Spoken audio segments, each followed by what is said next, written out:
السلام علیکم ورحمۃ اللہ وبرکاتہ۔ نحمده ونصلی علی رسولہ الکریم، اما بعد فاعوذ باللہ من الشیطان الرجیم، بسم اللہ الرحمن الرحیم۔ آج ہم حدیث نمبر 79 پڑھیں گے، جس کا عنوان ہے نبی کریم صلی اللہ علیہ وسلم کی ایک زرعی وصیت۔ زر کہتے ہیں سونے کو، یعنی ایسی وصیت جو سونے کے پانی سے لکھنے کے قابل ہے، یا یوں کہہ لیا جائے کہ ایسی وصیت جو سونے کی طرح قیمتی ہے۔ تو یعنی احادیث کی قیمت سونے سے تو ادا نہیں کی جا سکتی، یہاں صرف اس کی اہمیت اجاگر کرنے کے لیے یہ لفظ استعمال کیا گیا کہ ایسی وصیت جو بہت ہی قیمتی ہے۔ اور وہ کیا ہے؟ عن ابی ہریرہ رضی اللہ تعالی عنہ، سیدنا ابو ہریرہ رضی اللہ تعالی عنہ سے روایت ہے، ان رجلا قال للنبی صلی اللہ علیہ وسلم اوصینی، کہ ایک صحابی نے نبی صلی اللہ علیہ وسلم سے یہ درخواست کی کہ مجھے وصیت کیجیے۔ آپ نے فرمایا لا تغضب، غصہ نہ کرو۔ فردد ذلک مرارا، آپ نے اس بات کو بار بار دہرایا، رددا دہرایا، مرارن کئی مرتبہ۔ قال لا تغضب، آپ نے فرمایا کہ غصہ نہ کر، غصہ نہ کر، غصہ نہ کر۔ تو یہ ایک بڑی زبردست نصیحت ہے۔ غضب کا معنی ہوتا ہے کسی پر ناراض ہونا، بھڑک اٹھنا، انتقام لینے کے لیے تیار ہو جانا، کسی پر اپنی بھڑاس نکالنا، یہ سارے اس کے لغوی معنی ہیں۔ تو آپ کی عادت مبارک تھی کہ آپ کو جب بھی کوئی صحابی وصیت کے لیے درخواست کرتا تو نبی صلی اللہ علیہ وسلم اس کی مزاج شناسی کے بعد، اس کے مزاج کو پہچاننے کے بعد، جس چیز کی اس میں کمی ہوتی تھی اس کو اس کی نصیحت فرما دیتے تھے۔ تو یہ صحابی جو تھے، ان کو نبی صلی اللہ علیہ وسلم نے یہ نصیحت فرمائی کہ لا تغضب، لا تغضب، غصہ نہ کر، غصہ نہ کر، یعنی بھڑک نہ اٹھا کرو۔ یہ بھڑک اٹھنا، آپے سے باہر ہو جانا، یہ بہت بری عادت ہے۔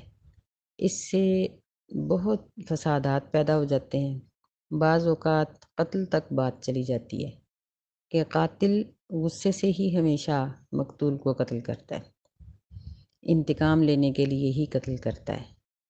تو اس لیے نبی علیہ الصلاۃ والسلام نے غصہ کرنے سے منع کیا کہ بلا وجہ غصے میں نہ آ جایا کرو۔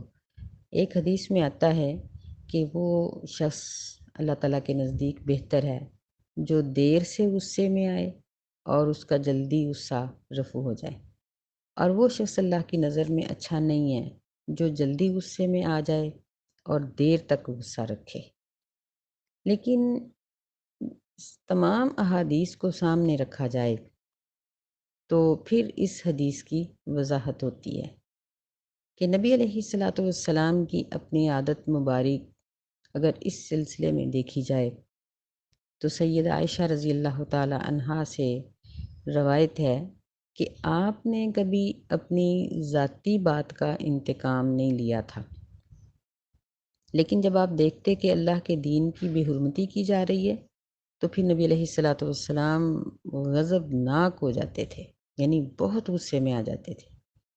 ایک حدیث میں ذکر آتا ہے کہ ایک سفر سے نبی علیہ السلام صحابہ کرام کے ساتھ لوٹ رہے تھے، یہ جنگ سے واپسی کا سفر تھا۔ تو ایک جگہ پر نماز کا وقت بھی ہو چکا تھا اور پانی بھی بہت تھوڑا تھا، تو صحابہ کرام رضوان اللہ علیہ مجمعین نے وضو کرنے میں جلدی کی، کیونکہ یہ جماعت نیکی کے کاموں میں بہت مستعد تھی۔ تو انہوں نے جلدی جلدی وضو کیے تو ان کی ایڑیاں خشک رہ گئیں۔ نبی صلی اللہ علیہ وسلم کچھ دور تھے تو آپ نے دور سے ہی ان کو آواز دی اور فرمایا کہ بہت اونچی آواز میں کہ ویل للعقاب، کہ خشک ایڑیوں والوں کے لیے ہلاکت ہے۔ اور پھر آپ نے لوگوں کو یہ بات سمجھائی کہ وضو کے دوران جسم کا جو حصہ خشک رہ جائے گا وہاں جہنم کی آگ چھوئے گی۔ تو آپ نے غضبناک ہو کر ان کو آواز دی۔ ایسے ہی ایک مرتبہ نبی علیہ الصلاۃ والسلام نے ایک صحابی کو دیکھا رضی اللہ تعالیٰ عنہ کہ انہوں نے سونے کی انگوٹھی پہن رکھی ہے، وہ مسئلے کو نہیں سمجھتے تھے۔ تو نبی صلی اللہ علیہ وسلم کو اس کی وہ انگوٹھی دیکھ کر اس قدر غصہ آیا کہ آپ نے صرف اتاری ہی نہیں بلکہ اس کی انگلی سے اتار کر پھینک دی اور فرمایا کہ کیا تم یہ چاہتے ہو کہ تم جہنم کے انگارے کو اپنے ہاتھ میں پکڑ لو؟ وہ صحابی جو تھے انہوں نے نبی صلی اللہ علیہ وسلم کے غصے کو دیکھ کر اس انگوٹھی کو اٹھانا پسند ہی نہیں کیا۔ ساتھیوں نے کہا کہ اٹھا لو، بیچ دو، کسی عورت کو دے دو۔ کہنے لگے کہ جس چیز کو نبی صلی اللہ علیہ وسلم نے غصے سے پھینک دیا ہے میں نہیں اٹھاؤں گا۔ تو مطلب یہ تھا کہ یعنی کسی دوسرے نے اس کو اٹھا لیا اور اس سے فائدہ حاصل کر لیا ہوگا، بیچ دیا ہوگا، یہ جو بھی، یعنی نبی علیہ السلام اس قدر غصے میں آ گئے۔ اسی طرح ایک مرتبہ آپ کی ایک زوجہ محترمہ نے دوسری زوجہ محترمہ کے بارے میں یہ بات کر دی کہ اے اللہ کے رسول آپ کو وہ اتنی سی کافی ہے، یعنی دوسری زوجہ محترمہ کا قد چھوٹا تھا۔ تو نبی صلی اللہ علیہ وسلم اس بات سے غصے میں آ گئے اور آپ نے غضبناک ہو کر کہا کہ تم نے اتنی بری بات کی ہے کہ اگر یہ دریا میں ملا دی جائے تو دریا بھی کڑوا ہو جائے۔ اسی طرح اور بھی بہت سی احادیث آتی ہیں۔ سیدنا عمر رضی اللہ تعالی عنہ کو تورات کا ایک ورق ملا، وہ اٹھا کر لے آئے، نبی صلی اللہ علیہ وسلم کے پاس بیٹھ کر پڑھنا شروع کر دیا۔ نبی علیہ الصلاۃ والسلام غصے میں آ گئے۔ پاس ہی سیدنا ابو بکر رضی اللہ تعالیٰ عنہ بھی بیٹھے تھے، انہوں نے نبی علیہ السلام کے غصے کو دیکھا جبکہ سیدنا عمر رضی اللہ تعالیٰ عنہ کی نظر نہیں پڑی، تو انہوں نے ان کی توجہ دلائی، عمر رضی اللہ تعالیٰ عنہ کو توجہ دلائی اور فوراً کہنا شروع کر دیا رضیت باللہ ربا وبالاسلام دینا وبمحمد صلی اللہ علیہ وسلم نبیا۔ تو سیدنا عمر رضی اللہ تعالیٰ عنہ خاموش ہو گئے، انہوں نے تورات کا پڑھنا چھوڑ دیا۔ نبی علیہ الصلاۃ والسلام پھر مخاطب ہوئے اور فرمایا کہ لو کان موسیٰ حیا، کہ اگر آج موسیٰ علیہ الصلاۃ والسلام بھی زندہ ہو کے آ جائیں تو ان پر بھی یہ بات لازم ہوگی کہ وہ تورات کو چھوڑ کر قرآن کو ہی پڑھیں۔ یعنی جب آپ نے دیکھا کہ یہ غیر اسلامی کتاب کو پڑھ رہے ہیں تو آپ انتہائی غضبناک ہو گئے۔ صحابہ کرام رضوان اللہ علیہم اجمعین فرماتے ہیں کہ نبی علیہ السلام جب غصے میں آتے تو آپ کا چہرہ پہچانا جاتا، یعنی اتنا غصہ آتا کہ آپ کے چہرے پر اس غصے کے آثار ظاہر ہو جاتے۔ ان تمام احادیث سے ہمیں یہ رہنمائی ملتی ہے کہ مسلمان جہاں غصے میں نہیں آتا وہاں وہ بے غیرت بھی نہیں ہوتا۔ غصے میں آ جانا یہ غیرت کی علامت ہے، اور مسلمان کی عقل مندی اس بات میں ہے جس کی نصیحت اس حدیث میں کی گئی ہے کہ وہ غصے کی جگہ پہ غصے میں آئے، بے جگہ بے جا غصہ نہ کرے۔ جب وہ بغیر کسی جگہ کے غصہ کرے گا تو پھر اس کے لیے یہ وصیت ہے کہ لا تغضب، بھڑک نہ اٹھا کرو۔ جس طرح عام گھروں میں عادت ہوتی ہے، بچے ہیں ماؤں کے ساتھ چھوٹی چھوٹی بات پر الجھ پڑتے ہیں، یہ میرے کپڑے پریس کیے ہیں، یہ صحیح نہیں کیے، یہ کام ایسے ہوا ہے، یہ صحیح نہیں ہوا، یہ کام ایسے کیوں نہیں ہوا، وہاں کیوں نہیں گئے، یہ کیوں نہیں ہوا، وہ میری یہ خواہش کیوں نہیں پوری ہوئی، وہ کیوں نہیں ہوئی۔ بیوی خامند سے بھڑکتی ہے، خامند بیوی پر بھڑک اٹھتا ہے، یہ چیزیں منع ہیں۔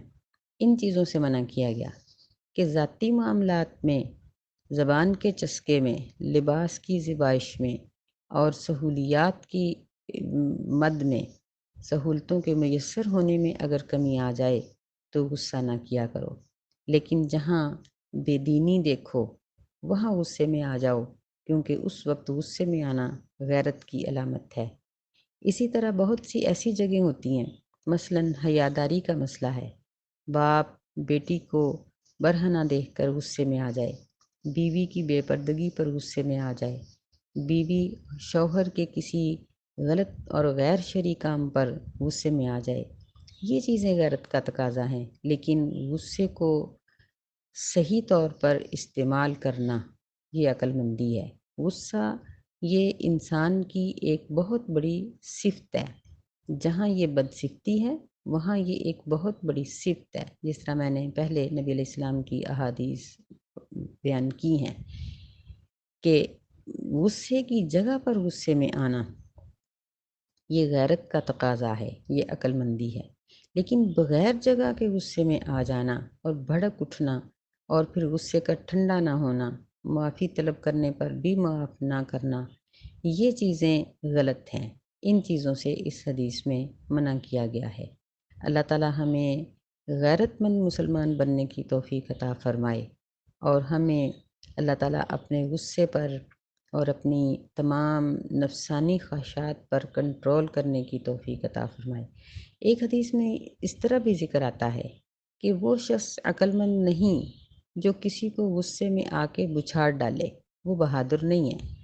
آپ نے فرمایا کہ لیس الشدید بالسرعہ، کسی کو بچھاڑ دینے والا، اس کو گرا کے اس کے اوپر چڑھ جانے والا، یہ جو پہلوانی کرتے ہیں، یہ لوگ بہادر نہیں ہیں۔ بہادر وہ شخص ہے جو شدت کے وقت میں، غصے کے وقت میں اپنے نفس پر قابو پا لے۔ امید ہے کہ اس حدیث سے ساری بات کی سمجھ آ گئی ہوگی کہ غصے میں آ جانا، غصے کا ہونا یہ ایک صفت ہے، غصے کا نہ ہونا یہ نامردی ہے، یہ بے غیرتی ہے۔ غصے کا ہونا یہ غیرت کی علامت ہے۔ لیکن اصل بات اور عقل مندی یہ ہے کہ غصے کو اس کی جگہ پر استعمال کیا جائے اور اپنے کنٹرول میں رکھا جائے۔ بعض اوقات شدید غصے کے اوپر قابو پا کر انسان اپنے آپ کو عقل مند ظاہر کرتا ہے، یعنی غصہ شدید ہوتا ہے لیکن انسان اپنے آپ پہ قابو پا لیتا ہے۔ بعض لوگوں کی عادت ہوتی ہے کہ ان کو غصہ آتا ہے تو ان کے ہونٹ کانپ رہے ہوتے ہیں، یا ان کے منہ سے تھوک نکلنا شروع ہو جاتا ہے، یا وہ یعنی ہاتھ چلانا شروع کر دیتے ہیں، اپنے آپ پر قابو نہیں پاتے، سر ٹکرانا شروع کر دیتے ہیں، یا اور اس طرح کی بری حرکات شروع کر دیتے ہیں۔ تو یہ لوگ، یعنی ان لوگوں کے لیے یہ وصیت ہے کہ اپنے غصے پر کنٹرول رکھو، اپنے غصے کو کنٹرول کرو، جہاں اس کو جاری کرنا ہے وہاں جاری کرو، اور جہاں نہیں کرنا وہاں سے رک جاؤ، اور کہاں کرنا ہے جہاں غیر شرعی کام دیکھا جائے، اور کہاں نہیں کرنا جہاں ذاتی معاملہ ہو۔ اللہ تعالی ہمیں توفیق خیر عطا فرمائے۔ السلام علیکم۔ ہم حدیث نمبر 80 پڑھیں گے، جس کا موضوع ہے کہ بہادر کون ہے۔ عن ابی ہریرہ رضی اللہ تعالی عنہ، سیدنا ابو ہریرہ رضی اللہ تعالی عنہ سے روایت ہے، قال قال رسول اللہ صلی اللہ علیہ وسلم، وہ کہتے ہیں کہ رسول اللہ صلی اللہ علیہ وسلم نے فرمایا، لیس الشدید بالسرعہ، کہ وہ شخص بہادر نہیں ہے، شدید نہیں ہے، بالسرعتی بچھاڑ دینے کی وجہ سے، انما الشدید الذی یملک نفسہ عند الغضب، بے شک بہادر وہ شخص ہے جو اپنے نفس کا مالک ہوتا ہے غصے کے وقت، یعنی جس کا نفس اس کے اختیار میں ہوتا ہے غصے کے وقت۔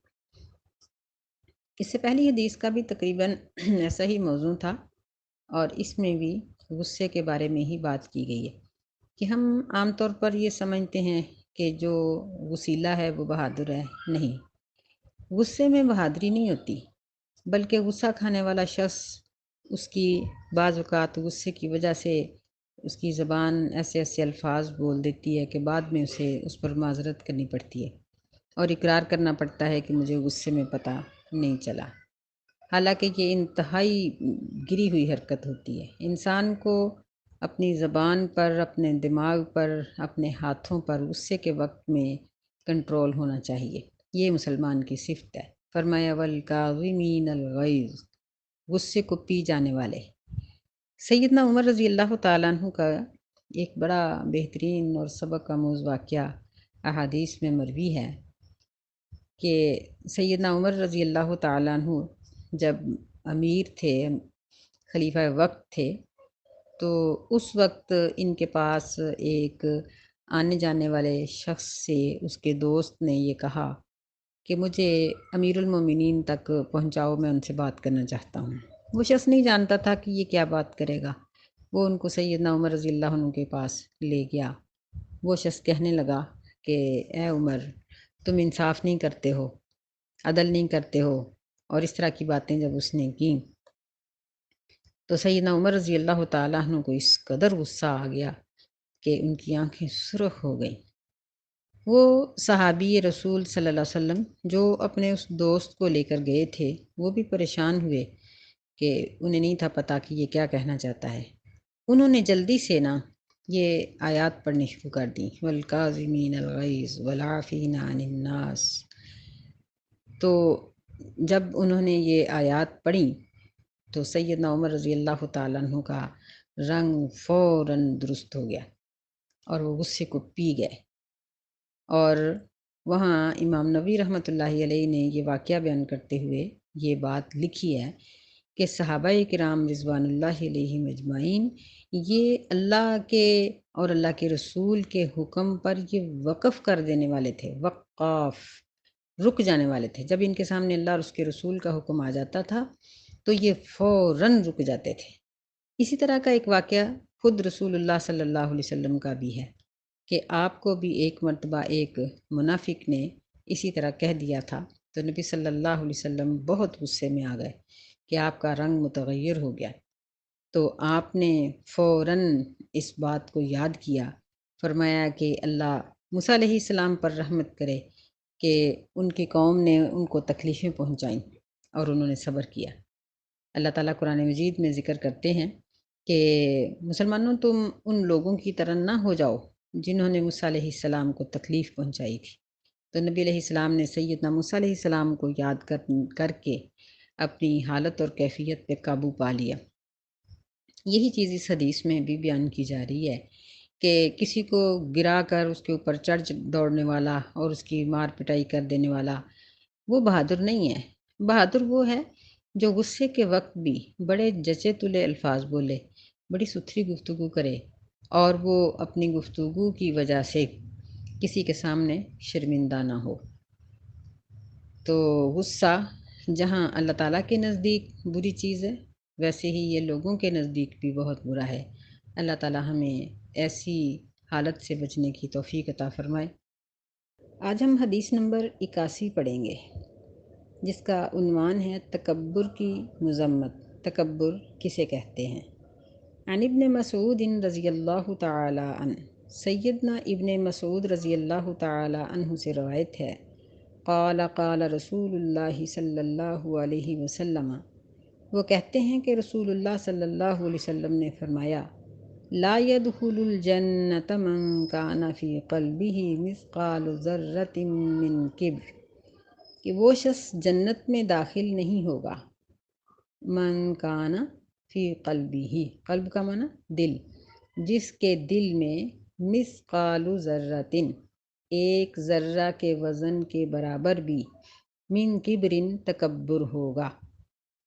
فقال رجل، تو ایک آدمی نے کہا، یعنی ایک صحابی نے کہا، ان الرجل یحب ان یکون ثوبہ حسنا، بے شک ایک آدمی اس بات کو پسند کرتا ہے یہ کہ اس کے کپڑے اچھے ہوں، وَنَعْلُهُ حَسَنًا، اس کا جوتا اچھا ہو۔ تو یعنی اس نے پوچھا کہ کیا یہ بھی تکبر ہے؟ قال، نبی صلی اللہ علیہ وسلم نے فرمایا، ان اللہ تعالی جمیل، بے شک اللہ تعالیٰ خوبصورت ہے، یحب الجمال، خوبصورتی کو پسند کرتا ہے، الکبر بطر الحق وغمط الناس، تکبر حق کو ٹھکرا دینا اور لوگوں کو حقیر سمجھنا ہے۔ یعنی اس حدیث میں ایک بات یہ بیان کی گئی ہے کہ تکبر بہت بری چیز ہے۔ تکبر کیا چیز ہے؟ بڑائی، اللہ اکبر، جس طرح ہم کہتے ہیں کہ اللہ بہت بڑا ہے، جب ہم نماز شروع کرتے ہیں یا مختلف موقعوں پر ہم اللہ اکبر کہہ کر اس بات کو واضح کرتے ہیں کہ اللہ ہی سب سے بڑا ہے، لیکن اگر ایک شخص اللہ اکبر کہنے کے ساتھ خود اپنے آپ کو بڑا سمجھے تو یہ تکبر ہے۔ اپنے آپ کو بڑا سمجھنا کیا چیز ہے؟ یعنی ایک تو اس کی مذمت بیان کی گئی ہے کہ تکبر والا جنت میں نہیں جائے گا، دوسرا یہ بتایا کہ تکبر کا ایک معنی یہ ہے کہ بطر الحق، حق کو ٹھکرا دینا، اور دوسرا اس کا دوسری علامت یہ ہے لوگوں کو حقیر سمجھنا۔ یعنی پہلا درجہ اس کا یہ ہے کہ تکبر کرنے والا اللہ کے حکم کو ٹھکرا دیتا ہے۔ جس طرح اذان ہوئی، اللہ تعالیٰ نے یہ حکم دیا کہ اٹھو اور نماز پڑھو، لیکن اس نے نماز نہ پڑھ کے اپنے آپ کو بڑا ثابت کرنے کی کوشش کی، یہ تکبر ہے۔ محدثین اس بات کی یہاں یہ وضاحت کرتے ہیں اور تائید کرتے ہیں کہ ہر گناہ تکبر ہے، کیونکہ اللہ کی نافرمانی کرنے والا اپنے ذہن میں اپنی بڑائی رکھتا ہے کہ میں بڑا ہوں، اور اللہ تعالیٰ کے حکم کو چھوٹا سمجھ کر اس کو ٹھکرا دیتا ہے۔ تو ایسا کرنے والا شخص جب اللہ کی نافرمانی کرے گا تو وہ اپنے آپ کو بڑا سمجھے گا، چاہے شریعت کا چھوٹا حکم ہو یا بڑا حکم ہو۔ اب بہت سی ایسی چیزیں ہیں جو ہم روز مرہ میں اللہ کے حکم کے خلاف کرتے ہیں۔ ہمارے جسم کی وضاقتہ، ہمارے گھروں میں اٹھنا بیٹھنا، باہر آنا جانا، ہمارے یہ کام اب تقریباً اکثر لوگوں کے شریعت کے خلاف ہو چکے ہیں۔ تو ایسا کرنے والے لوگوں کو یہ بات سمجھنی چاہیے کہ وہ اپنے آپ کو اللہ سے بڑا سمجھ رہے ہیں، کیونکہ یہ پہلا درجہ ہے کہ بطر الحق، انسان اپنی خواہش کے اوپر عمل کرتے ہوئے حق کو ٹھکرا دے۔ اب دیکھیں کہ اللہ تعالیٰ نے فضول خرچی سے منع کیا ہے۔ اب ایک شخص فضول خرچی کرتا ہے اور اس کو اپنے لیے وہ سمجھتا ہے کہ یہ میری تفریح ہے۔ اب یہ دیکھیں کہ 14 اگست کے موقع پر کتنی رقم لوگوں نے 14 اگست کے نام پر اور گرین کلر کے نام پر انہوں نے اڑا دی۔ اگر یہ رقم کسی غریب کے گھرانے پر خرچ کی جاتی تو اس کا چولہا کئی دن جلتا۔ اسی طرح دیکھیں کہ آگے ربیع الاول کا موقع آئے گا، اس پر بھی فضول خرچی۔ شادیوں کے اوپر دیکھیں کہ کتنی قسم کی فضول خرچی ہوتی ہے۔ بہت سی ایسی چیزیں جو ضرورت سے زائد ہیں، جن کو ہم ضائع کر دیتے ہیں۔ یعنی اسلام نے دو چیزیں ذکر کی ہیں، ایک ہے تبذیر اور ایک ہے اسراف۔ اسراف کا مطلب یہ ہوتا ہے کہ چیز ضرورت کی ہے لیکن زیادہ، مثلاً زیادہ کپڑے، زیادہ جوتے، زیادہ کھانے، تو ہیں وہ استعمال کی چیزیں۔ تبذیر یہ ہے کہ ایک ایسی چیز جو استعمال میں نہیں آتی، اور فرمایا کہ مبذرین، تبذیر کرنے والے شیطان کے بھائی ہیں، اور شیطان اللہ کا انکاری اور تکبر کرنے والا ہے۔ تو دیکھیں کہ یہ پھول جو باراتوں پر گرائے جاتے ہیں، یہ سارے فوراً پیروں کے نیچے آ جاتے ہیں، مسلے جاتے ہیں۔ گاڑیوں کی سجاوٹ، مسہریوں کا بنانا، اور اس طرح کی بیسیوں چیزیں، گھروں کے اندر، کمروں کے اندر تازہ پھولوں کو یوں بچھا دینا، یہ سب چیزیں ہزاروں روپے ان پہ خرچ ہوتے ہیں اور کسی کام کے نہیں ہیں۔ یہ سب چیزیں انسان حق کو ٹھکراتے ہوئے کرتا ہے، اور ایسا شخص تکبر کرنے والا ہے کہ وہ اپنے آپ کو بڑا سمجھتا ہے۔ اپنی تفریح کے لیے وہ اللہ کے حکم کو کہ اسراف نہ کرو، اس کو حکم کو چھوٹا سمجھتا ہے۔ تو اللہ کی نافرمانی کسی بڑے کام میں ہو یا چھوٹے سے چھوٹے کام میں ہو، وہ نافرمانی ہی ہے، اور نافرمانی تکبر کی بنا پر ہی کی جاتی ہے، کیونکہ نبی علیہ السلام نے فرمایا کہ الکبر بطر الحق۔ محدثین یہاں تک بیان کرتے ہیں کہ مسواک کرنا یہ نبی صلی اللہ علیہ وسلم کی سنت بھی ہے اور آپ کا حکم بھی ہے۔ اگر کوئی شخص اس بات کو یہ کہہ کر ٹھکرا دے کہ لکڑی کی مسواک کا دانتوں سے کیا تعلق ہے، تو اس نے بھی تکبر کیا اور اللہ کی نافرمانی کی، اور اللہ کے اور اس کے رسول کے ایک حکم کو ٹھکرانے والا تمام حکموں کو ٹھکرانے والے کی طرح ہو جاتا ہے، کیونکہ اس کی نافرمانی کا سلسلہ آہستہ آہستہ بڑھتا ہی چلا جاتا ہے۔ اس کا دوسرا درجہ ہے وغمت الناس، لوگوں کو حقیر سمجھنا۔ جب ایک شخص تفریح کے نام پر اس طرح کے گناہ کرے گا جس جناحوں سے اس کو اللہ نے روکا ہے، تو وہ کر کے اپنے آپ کو عقل مند سمجھے گا تو ظاہر بات ہے کہ وہ نہ کرنے والوں کو حقیر سمجھے گا کہ یہ بیوقوف لوگ ہیں، یہ ایسا نہیں کرتے۔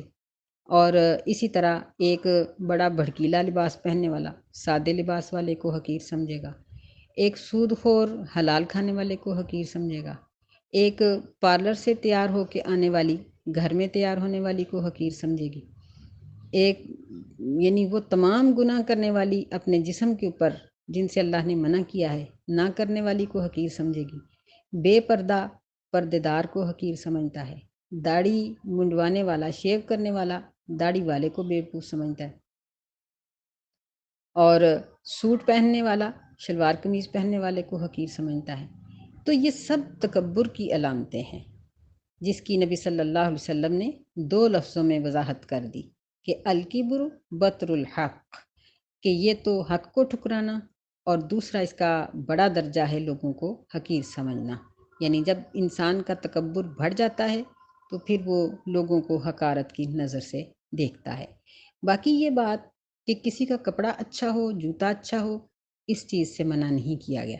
صحابہ کرام رضوان اللہ علیہم اجمعین میں سے جو لوگ مالدار تھے خوبصورت لباس پہنتے تھے، نبی صلی اللہ علیہ وسلم کا ایک ایسا جبہ تھا جو جس کے بازوؤں پہ اور اس کے گریبان پہ ریشم کی پٹی لگی ہوئی تھی، یہ بہت قیمتی جبہ تھا۔ نبی علیہ الصلوۃ والسلام جب کسی وفد میں آنا ہوتا تھا یا جمعہ کے دن اس جبہ کو استعمال کیا کرتے تھے۔ سیدہ عائشہ رضی اللہ تعالیٰ عنہ کا ایک خوبصورت لباس تھا جس کو مدینہ کی عورتیں استعمال کے لیے لے لیا کرتی تھیں۔ تو خوبصورت لباس پہننا، اچھا جوتا پہننا، ایک اور حدیث آتی ہے اس میں بھی صحابہ نے یہ بات پوچھی تو نبی صلی اللہ علیہ وسلم نے فرمایا کہ ان اللہ جمیل یحب الجمال، اللہ خوبصورت ہے، خوبصورتی کو پسند کرتا ہے۔ تو خوبصورت رہنا، صاف ستھرا رہنا، اچھا لباس پہننا، یہ چیزیں تکبر نہیں ہیں۔ تکبر وہ ہے جس میں حق کو ٹھکرایا جائے اور لوگوں کو حقیر سمجھا جائے۔ اللہ تعالی ہمیں تکبر سے بچنے کی توفیق عطا فرمائے، آمین۔ السلام علیکم۔